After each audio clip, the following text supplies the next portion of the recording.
Hi friends, Ayyanar துணை சீரியலில் இன்றைக்கி நாளைக்கான எபிசோடு பார்க்கலாம். புதுசாக பார்க்குறவங்களா இருந்தால் சப்ஸ்கிரைப் பண்ணிக்கோங்க, லைக்கு ஹைப்பு கொடுத்து விடுங்க. வாங்க வீடியோக்குள்ளே பார்க்கலாம். நேற்றுக்கு சாட்டர்டே எபிசோடில் வந்து பார்த்திங்கன்னா போலீஸ் ரைடு வந்து லாட்ஜில் நடக்கும். அதில் பல்லவனுடைய கேர்ள் ஃப்ரெண்டும் வந்து அங்கே லாட்ஜில் இருக்கும்பொழுது வந்து பார்த்திங்கன்னா போலீஸு வந்து செக் பண்ணும்போது அப்படியே எபிசோடு முடிச்சிருப்பாங்க. இன்றைக்கும் வந்து அதிலே தான் கண்டினியூ பண்ணுவாங்க. இதில் வந்து பார்த்திங்கன்னா போலீஸ் வந்து பல்லவன் ரூமை வந்து ரொம்ப நேரம் தட்டுவாங்க. யார் உள்ளே இருக்கிறது, கதவு தரங்க, ஏன் திறக்க மாட்டேங்கிறீங்க அப்படின்ற மாதிரி தான் வந்து போலீஸ் இன்ஸ்பெக்டர் வந்து பேசுவார். அதுக்கப்புறம் வந்து யாருன்னு தெரியலையே, யாருன்னு கேட்டதுக்கு உள்ளேருந்து பல்லவன் கேட்பார். தர கதை ஃபஸ்ட்டு நீ முதல்ல அப்படின்ற மாதிரி தான் வந்து இன்ஸ்பெக்டர் சொல்வார். அதுக்கப்புறம் இவங்க திறந்ததுக்கப்புறம் யார் நீ என்ன பண்ணிட்டுருக்கிற நீ அப்படின்னு சொல்லி கேட்டதுக்கு நான் காலேஜ் ஸ்டூடெண்ட்ஸ் நான் பேசுகிறதுக்காக இங்கே வந்திருக்கிறோம் அப்படின்ற மாதிரி வந்து சொன்னதுக்கு ஒரு ரூமில் வந்து பொண்ணை வச்சுக்கிட்டு உட்காண்ட்ருப்ப நீ பேசிகிட்டு இருக்கிறியா நீ அப்படின்ற மாதிரி தான் வந்து கூட இருக்கிற கான்ஸ்டபிளை வந்து ரூம் எல்லாம் செக் பண்ணிட்டு வர சொல்கிறாங்க. எதாவது குடிச்சிருக்கிறியா, ஏதாவது மருந்து சாப்பிட்ருக்கிறியா அப்படின்ற மாதிரி வந்து ஊத சொல்கிறாங்க. அதெல்லாம் எதுவும் இல்லைங்க சார் அப்படின்ட்டு அவர் பல்லவன் வந்து சொல்லுவார். இல்லை சார், நான் சும்மா பார்க்குறதுக்கும் பேசுகிறதுக்கு படிக்கிறதுக்கு தான் சார் வந்தேன்.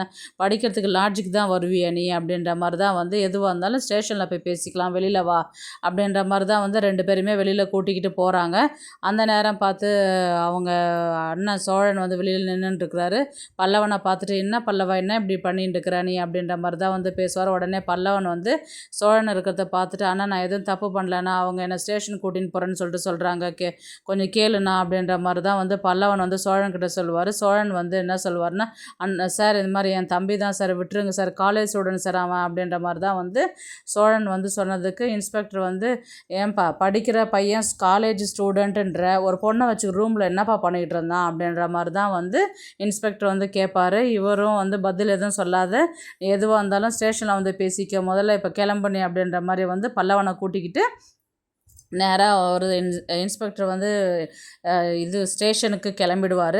உடனே வந்து பார்த்திங்கன்னா வானதியும் பாண்டியனையும் தான் காமிப்பாங்க. பாண்டியன் வந்து நேராக வானதி வீட்டுக்கே உள்ளார போயிடுவார். வானதி அம்மா வந்து உள்ளார கிச்சனில் ஒர்க் பண்ணிட்டு இருப்பாங்க. யார் நீ, என்ன வேணும் அப்படின்ற மாதிரி கேட்டது இல்லை, நான் வானதி கிட்டே பேசணும் அப்படின்ற மாதிரி தான் வந்து வானதி கிட்டே பேசுவாங்க. வானதி உள்ளார இருப்பாங்க. வானதி இங்கே வா, இங்கே யார் வந்துருக்குது பாரு அப்படின்ற மாதிரி தான் வந்து வானதியோடைய அம்மா வந்து கூப்பிட்டு விடுவாங்க. இவர் வந்து நான் வானதிக்கிட்ட ஒரு 2 நிமிஷம் தனியாக பேசணும் அப்படின்னு சொல்லிட்டு ரூமில் வந்து கதவு சாத்துவார். கதவுலாம் சாத்தாத, அப்படியே பேசு அப்படின்ற மாதிரி தான் வந்து வானதி அம்மா சொல்லுவாங்க. வானதியும் பாண்டியனும் ரூமில் வர பேசுகிறது வந்து வானதி அம்மா வந்து ஒட்டு கேட்டுக்கிட்டு வெளியில் நிற்பாங்க. இவர் பாண்டியன் வந்து சொல்லுவார், வானதி என்கிட்ட பேசி ஏன் என்கிட்ட பேச மாட்டேன்ருக்கிறேன்னு சொல்கிறேன், எனக்கு உன்னை ரொம்ப பிடிக்கும், நீ ஏன் என்கிட்ட கால் கூட பண்ண மாட்டேங்கிற, எதுக்கு என் நம்பரை பிளாக் பண்ணி வச்சுருக்கிற, இப்போதைக்கு கல்யாணம் வேணாம், பொண்ணு பார்க்குற வேணாம் அப்படின்னு தானே சொன்னேன்.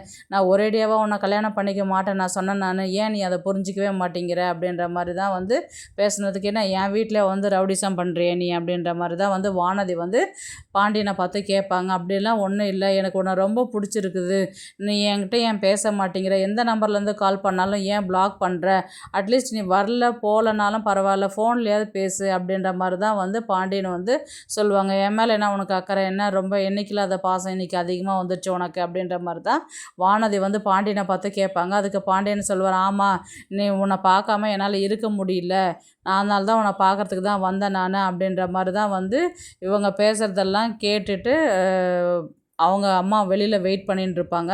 இவர் வந்து நீ என்றைக்கு பேசுகிறியோ அன்றைக்கி நான் வந்து பேசிக்கிறேன் அப்படின்ற மாதிரி இவர் வந்து அங்கேருந்து கிளம்பி போயிடுவாங்க.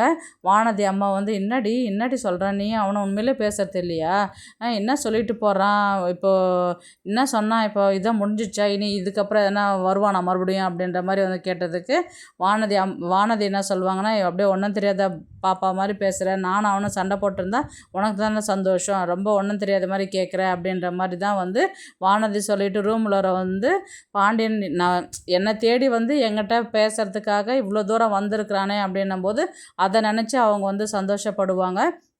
அடுத்தது வந்து பார்த்திங்கன்னா ஸ்டேஷனை தான் காமிப்பாங்க. ஸ்டேஷனில் வந்து பார்த்திங்கன்னா சேரனுக்கு உடனே சோழன் கால் பண்ணுவார். நிலாவும் வருவாங்க.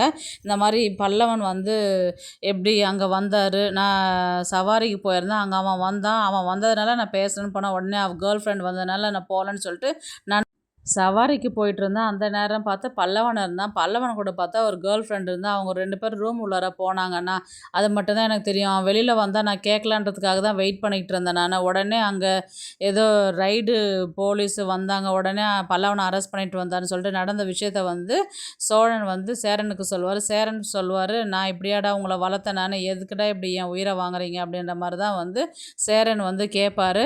உடனே வந்து சோழன் வந்து சேரன், நிலா எல்லாருமே வந்து இன்ஸ்பெக்டரை பார்த்து பேசுவாங்க. இன்ஸ்பெக்டர் வந்து என்ன சொல்லுவாருன்னா, "அதெல்லாம் வெளியில விட முடியாது. இப்போ படிக்கிற பையனா இருக்கிறான். காலேஜ் படிக்கிற பையனா இருந்தா லாட்ஜ்ல ஒரு பொண்ணு கூட என்ன பண்ணிட்டு இருந்தான்? அந்த கூட இருந்த பொண்ணு இந்த பொண்ணு தான்." அப்படின்ற மாரி தான் வந்து அந்த பொண்ணையும் பல்லவனையும் காமிப்பாங்க. "டேய் நீ உட்கார்றா, எங்கனா எழுந்து போகக்கூடாது." அப்படின்ற மாரி தான் வந்து பல்லவன திட்டி உட்கார வைப்பாங்க.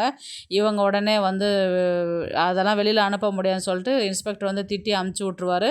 இவங்க வெளியில வந்து பார்த்தீங்கன்னா, சோழன் சொல்வார், "அண்ணா உனக்கு யாருனா பெரிய ஆள் யாருனா தெரிஞ்சா சொல்லுண்ணா, அவங்கக்கிட்ட பேசினா விட்டுருவாங்கண்ணா." அப்படின்ற மாதிரி தான் வந்து இவர் சோழன் வந்து சேரன் கிட்ட சொல்லுவார். சேரன் உடனே வந்து, "எனக்கு நம்ம ஏரியா எம்எல்ஏ தெரியும்டா, அவர்கிட்ட நான் பேசி பார்க்குறேன்." அப்படின்னு சொல்லிட்டு சொல்லுவாங்க. ஏரியா எம்எல்ஏ கிட்ட பேசுவாங்க. எம்எல்ஏவும் வந்து இன்ஸ்பெக்டர்கிட்ட பேசுவாங்க.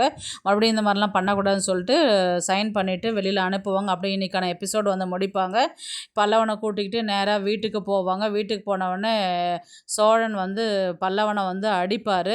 "என்ன வேலைடா செய்கிற நீ? என்ன இந்த மாதிரி பண்ணிட்டு இருக்கிற நீ?" அப்படின்ற மாதிரி தான் வந்து சோழன் வந்து பல்லவனை வந்து கேட்பார். அப்படி இல்லைன்னா, "நான் ஃப்ரெண்டுக்கிட்ட பேசிக்கிட்டு இருந்தேன் நானு. பேசுறதுக்கு எங்கேயும் இடம் இல்லைன்னு தான் அங்கே கூட்டிகிட்டு போய் பேசினேன். அது தப்பு தானே. நான் எதுவும் தப்பெல்லாம் பண்ணலண்ணா. என்னை நம்புண்ணா." அப்படின்ற மாதிரி தான் வந்து பல்லவன் வந்து சொல்லுவார் சேரன்கிட்ட. அதுக்கு சேரன் என்ன சொல்லுவார்னா, "ஏன்டா நான் உங்களை அப்படியே வளர்த்தேன் நானு. இப்படியே என்னை அசிங்கப்படுத்துவேன்றது நான் நினச்சி கூட பார்க்கல. காலேஜ்லேருந்து வேற சாரும் வேறு ஃபோன் பண்ணி இந்த மாதிரி காலேஜுக்கே ஒழுங்காக வரதே இல்லைன்றாங்க. என்ன நினச்சிட்டு இருக்கிற நீ?" அப்படின்ற மாதிரி தான் வந்து சேரன் வந்து பல்லவனை பார்த்து கேட்பாங்க. "அப்படிலாம் ஒன்றும் இல்லை, நான் பண்ணது தப்பு தான். இனி என்னை மன்னிச்சிடுண்ணா. இனி அந்த தப்பெல்லாம் நான் பண்ண மாட்டேன் நானு. ஒழுங்காக படிக்கிறேன் நானு." அப்படின்ற மாதிரி தான் வந்து பல்லவன் வந்து சொல்லுவாங்க. "எல்லாம் உன் நல்லதுக்கு தானடா நான் சொல்கிறேன். நீ ஏன் இந்த மாதிரி பண்ணின்னு இருக்கிற? இருக்கிற பிரச்சனை பத்தாதுன்னு நீ ஒரு பக்கம் பிரச்சனையை இழுத்துட்டு வர. அவன் கல்யாணம் பண்ணிக்க மாட்டேன்ட்டு அவன் கல்யாணத்தை நிறுத்திட்டு உக்காந்துக்கிறான். இவங்க 2 பேரும் ஒன்றா சேர்ந்து இருந்தும் ஒன்றா இல்லாத இருக்கிறாங்கன்ட்டு." நான் சந்தில் சிந்து பாடுற மாதிரி இவர் சேரனும் அதை மென்ஷன் பண்ணுவார். அதுக்கப்புறம் வந்து பல்லவன் வந்து, "என்னை மன்னிச்சிடுனா, நான் இனி தப்பு பண்ண மாட்டேன் நானு. சாதாரணமாக பேசுறதுக்கு தானே போனேன் நானு. அது இந்த அளவுக்கு ஆகுன்றதை நான் நினச்சி பார்க்கவே இல்லை." அப்படின்ற மாதிரி தான் வந்து பல்லவன் சொன்னதுக்கு சோழன் வந்து, "ஏன்டா இன்னும் என்ன பிரச்சனை ஆகும்னு நான் நினச்சேன். நீ குரூப்பில் பேசுகிறேன்னா இதுதான் பாய்ஸ் குரூப்பாடா? யாரா அந்த பொண்ணு? என்ன அந்த பொண்ணுக்கு உனக்கு என்ன சம்மந்தம்?" அப்படின்ற மாதிரி தான் வந்து சோழன் வந்து கேட்பார். "இல்லை, நான் கூட படிக்கிற பொண்ணு தான். பேசுகிறதுக்கு பழகிறதுக்கு எனக்கு பிடிச்சிருந்தது. ஆனால் அங்கங்கே டிஸ்டர்பன்ஸாக இருக்கிறதுனால தான் நான் அங்கே போனேன். அதுவும் ஃப்ரெண்டோட லாட்ஜு தான்ண்ணா." அப்படின்ற மாதிரி தான் வந்து பல்லவன் வந்து சோழன்கிட்ட சொல்லுவார். "என்னதான் இருந்தாலும் நீ செய்கிறதெல்லாம் சரியில்லைடா பல்லவா." அப்படின்ற மாதிரி வந்து சேரன் வந்து சொல்லுவார்.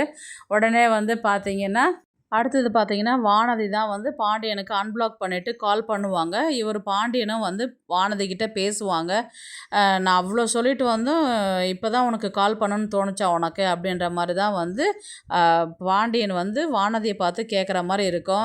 "ஆமாம், எப்போ பார்த்தாலும் நான் மட்டுமே உன்னை தேடி வரணுமா? ஏன் நீ தேடி வந்தால் அது உனக்கு கஷ்டமாக இருக்குதா?" அப்படின்ற மாதிரி வந்து சொன்னதுக்கு, "அப்பாடா நீ பேசிட்டு அதுவே எனக்கு போதும்." அப்படின்ற மாதிரி தான் வந்து பாண்டியன் வந்து வானதி பார்த்து சொல்லுவாங்க. அப்படியே வந்து நாளைக்கான எபிசோடு முடிப்பாங்க. பார்க்கலாம் கதையை எப்படி எடுத்துகிட்டு போகிறாங்கன்றது.